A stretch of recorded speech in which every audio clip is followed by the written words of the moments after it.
The back has two main parts, the back muscles and the spine. The spine consists of bones known as vertebrae, which are joined together by the facet joints and discs between each vertebra that act as shock absorbers. Risk assessment is required for all manual handling tasks. We use the TILE term to assess the risk.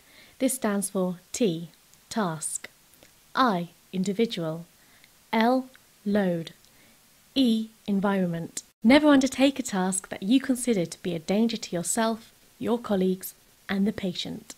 There are also environmental issues that we need to take into account, such as floor or surface conditions. Are they slippery, wet, obstructed, uneven or worn? Are there any steps or ramps along your route? Is there sufficient lighting? Heating conditions. Is it too hot, cold, or humid? If carrying or moving a load, is the load heavy, bulky, or awkward? Is it difficult to grasp, have harmful sharp edges, or is it too hot or cold? Is the load badly stacked or too high to see over? Lifting a load above chest height is also dangerous as you can't get the load close. You are less stable on your feet and it puts too much stress on your lower back. Get the patient to turn their head in the direction of the roll and place a patient's arms in the appropriate position.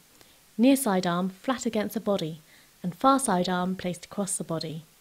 Get the patient to bend their far knee if possible or cross the leg in the direction of the roll. Place one knee on the bed at the middle of the patient's torso, one hand on the patient's hip and the other on their shoulder.